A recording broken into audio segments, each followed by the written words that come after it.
Imana iri mu ruhande rwacu. Imana igendana natwe. Imana ibana natwe. Itimanya umwana wayo. Izobora kunzigama. Izobora kugendana nanje. Izobora kumva ibyo nifuza. Muvandimwe, bisanzwe Imana iri mu ruhande rwawe. Mu by'ukuri.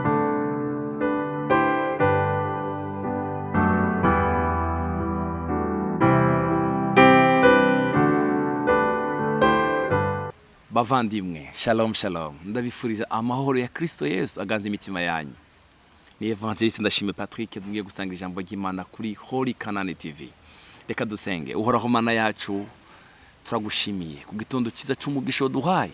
Tukaba turonse umwanya mwiza wo kwiga ijambo ryawe. Uganiriza imitima y'umwe wese agiye kumva rino jambo Mana. Urakoze cyane cyane cyane. Icubahiro n'amashimwe bigarukire mu izina rya Yesu mwami wacu.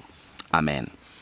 Reka dusangire rino jambo rivuga ngo uhoraho ari mu ruhande rwacu, wo tugwanya ninde? Uhoraho nimba ari mu ruhande rwacu, wo tugwanya ninde? Yozana ibihe bigwanijwe, yo ni gute byogenda nimba uhoraho ari mu ruhande rwacu? Dusome iyi kino cyete Paulo yandikiye Abaroma igice cy'umunani umurongo wa 31. Ndakura mu uyu murongo wonyine uvuga ngo ko bimeze bityo tuvuga iki? Bisanzwe Imana iri mu ruhande rwacu, uwo tugwanya ninde? Nimba Imana iri mu ruhande rwacu, nimba mbana n'Imana, nimba ngendana nayo, mu by'ukuri nimba inzi nkonda umwana wayo, uwo tugwanya ninde? Bisanzwe Imana iri mu ruhande rwacu, bisanzwe mbana nayo, bisanzwe iba muri nje naje nkaba muri, bisanzwe hari ubusabane bwubatse hagati yaje nayo. Haleluya. Bisanzwe mu by'ukuri mu gatondo nja kuyirondera, uwo tugwanya ninde? Bisanzwe Imana iri mu ruhande rwacu. Mureke twirasire ko Imana iri mu ruhande rwacu, ko tugendana nayo, tubana nayo. Uwo tugwanya ninde? Reka nsome iyi Zaburi yanejeje cyane, mwumvirize mu by'ukuri ni Imana iri mu ruhande rwacu ngene itugwanirira. Zaburi 124 umurongo wa mbere haravuga ngo iyaba uhoraho atari bwereye mu ruhande rwacu. Haleluya. Iyaba uhoraho atari we yari mu ruhande rwacu, nabe ariko Abisiraheli bavuga none, nabe ariko wewe shira ku izina ryawe, aba ariko Patrick avuga, iyaba uhoraho atari we yari mu ruhande rwacu, bakiriho kweri, bakivuga, bakigenda. Mana, ndaguhaye icubahiro, ndagushimiye kuri mu ruhande rwaje, ndagushimiye ko wakomye kugendana nanje, ko wagomye kuba mu ruhande rwaje. Umurongo wa 2, iyaba uhoraho atari we yari mu ruhande rwacu, hamwe abantu bari badukuriye hasi. Hari igihe abantu badukuriye hasi tukababona, hakaba n'abandi tutabona. Hari inama ziba tumenya, hakaba n'izindi tuba tutamenya. Ariko Imana yacu ihabwa icubahiro. Haleluya. Kubera ko uhoraho ari mu ruhande rwaje, izo nama zose zihinduka ubusa.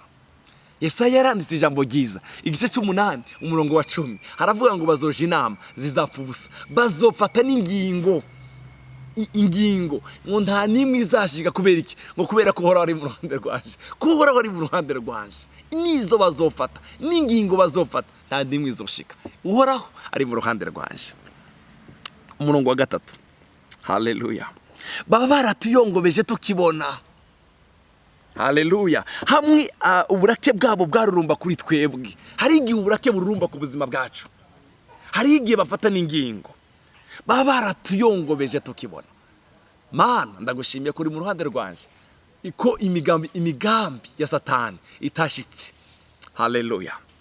Amazi aba yararengeye ku bugingo, aba yararengeye gose, amazi aba yarandengeye gose, isuri iba yararengeye ubugingo bwacu, amazi asuriranya aba yarenze ku bugingo bwacu. Uhoraho ashemagizwe atadutanze ngo tube inyama z'amenyo yawe. Uhoraho ashemagizwe atadutanze ngo tube inyama z'amenyo yawe. Uhoraho we ushemagizwe. Iyaba uhoraho atari mu ruhande rwacu, niryo jambo turiko turiga. Iyaba uhoraho atari we mu ruhande rwacu. Haleluya, haleluya, haleluya. Mu ruhande rwacu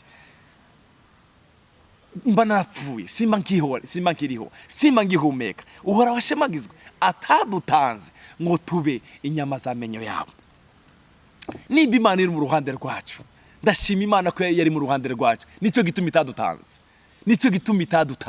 nicyo gituma tugendana nayo. Umurongo wa 5 baravuga ngo uhoraho ashemagizwe atadutanze ngo tube inyama z'amenyo yawe. Umurongo wa 6, ubugingo bwacu bukize nk'uko inyoni haleluya, nk'uko inyoni iva mu mutego w'abatezi, umutego uracitse natwe turavamwo turarokoka. Haleluya. Hari imitego yacitse, hari imitego yacitse mu ijoro, hari imitego yacitse ku murango, hari imitego yacitse uhora washemagizwa atadutanze. Haleluya. Imitego iracitse natwe turarokoka tuvuyemo. Uyu mwanditsi w'Izaburi yavuze ngo ubugingo bwacu bukize nk'uko inyoni iva mu mutego w'abatezi. Abatezi baratega inyoni, haleluya, inyoni byanga, inyoni zikavamwo, hari zifatwa, ariko hari imitego yateze ku bugingo bwawe. Iyo mitego yateze ku bugingo bwawe nta numwe wafashe, Imana iri mu ruhande rwawe. Haleluya, haleluya. Ugutabaga kwacu kubonegwa mu izina ryohoraho yaremye ijuru n'isi. Haleluya. Ugutabaga kwanje kubonegwa mu izina ryohoraho yaremye ijuru n'isi. Ndashima Imana ko Imana iri mu ruhande rwacu. Ko bimeze bityo tuvuga iki? Bisanzwe Imana iri mu ruhande rwacu. Uwo tugwanya ninde? Baragerageje kudutega muri Izaburi ko bavuze ngo twari tumeze nk'inyoni bateze mu mutego, ariko ya mitego yaracitse natwe turarokoka tuvamo. Uhora washemagizwe atadutanze ngo tube inyama z'amenyo yabo. Umurongo w'8 bavuze ngo ugutabaga kwacu kuva kuhoraho yaremye ijuru n'isi. Ugutabaga kwanje kuva kuhoraho yaremye ijuru n'isi. Ugutabaga kwawe kuva kuhoraho. Umva ndababwire, Baraki yarakoze ikosa, atumira Baramu, aramubwira Baramu, ngwino hariyo abantu banje mu gihugu canje ntazi abaribo, ngwino bavume aba bantu, ngwino bavume. Baramu, Imana iramubwira Baramu, cyo shira mu kanwa kawe aba ari cuvuga. Hariho 20 ishaka kuvuga. Igice cya 23 mu guharura umurongo w'8 haravuga ngo novumate ab'Imana itavumye, no kwambika ibara nde ab'Imana itambitse ibara, novumate ab'Imana itavumye. Bavandimwe, turi ubwoko butavumika. Hari abavuma, hari abatega. Dawudi we yavuze ngo baratega. Hari n'abandi bavuma, ariko novumate ab'Imana itavumye. Imana iri mu ruhande rwawe. Haleluya. Baravuma ariko ntibigufata, baragerageza gukora icyo bakora, nta na kimwe gishika. Umurongo wa 20 haravuga ngo mu guharura 23 raba nabariyo kubahezagira nayo yarabahezagira, naje sinshobora kubihindura. Twebwe turi ubwoko butavumika. Uyu bari bamutumye kuvuma, mugabo yarahezagiye. Raba nabariyo kubahezagira nayo yarabahezagiye, naje sinshobora kubihindura. Hariho Zaburi nshaka kubasomera kurangirizaho ya 56 umurongo w'9. 56 ni Zaburi nkunda cyane. Umurongo w'9 iravuga ngo 56, maze abansi banje bazosubizwa inyuma ku munsi nzotakambako. Ivyo ndabizi neza kuko Imana iri mu ruhande rwanje. Ivyo ndabizi neza kuko Imana iri mu ruhande rwanje. Ivyo ndabizi neza kuko Imana iri mu ruhande rwanje. Maze abansi banje bazosubizwa inyuma umunsi nzohaguruka gutakamba. Ivyo ndabizi neza kuko Imana iri mu ruhande rwanje. Haleluya. Imana iri mu ruhande rwacu. Imana igendana natwe. Imana ibana natwe. Itimanya umwana wayo, izobora kunzigama, izobora kugendana nanje, izobora kumva ivyo nifuza. Muvandimwe, bisanzwe Imana iri mu ruhande rwawe. Mu byukuri Imana iri mu ruhande rwawe. Wirasire ugende uzi ko Imana iri mu ruhande rwawe. Uzuza wirigwa, nuzuza uvuka mu gitondo, uzumenya ko Imana iri mu ruhande rwawe. Iyi Zaburi yavuze ngo umunsi nzohaguruka gutakamba. Ivyo ndabizi neza kuko Imana iri mu ruhande rwaje. Mwami, ndagushimiye kuri mu ruhande rwacu. Ndagushima kuri mu ruhande rwacu. Ndagushima kugendana natwe. Ndagushima kuba mu ruhande rwacu. Kwitimanye Yesu tizabura kunzigama. Umwami wanje aguha umugisha. Umwami wanje akugirire neza. Umwami wanje akomeza ziga mu buzima bwawe, akomeza ziga mu bugingo bwawe. Haleluya. Umwami ari mu ruhande rwawe, agendana nawe. Haleluya. Haleluya. Ko bimeze bityo tuvuga iki? Bisanzwe Imana iri mu ruhande rwacu. Uwo tugwanya ninde? Uwo tugwanya ninde? Uwo tugwanya ninde? Uwo tugwanya yozana ibihe bigwanishwa, yozana iziyo nkoro, yozana iki? Mureka ndababwira, iyo dufitanye ubusabane n'umwami wacu, iyo Yesu atuzi nk'inshuti ze, aratugwanirira nizo tutazi, intambara tutazi, inama tutazi, zipfubusa batarashikana ico bifuza gushika ku buzima bwacu. Kubera iki? Imana iri mu ruhande rwanje.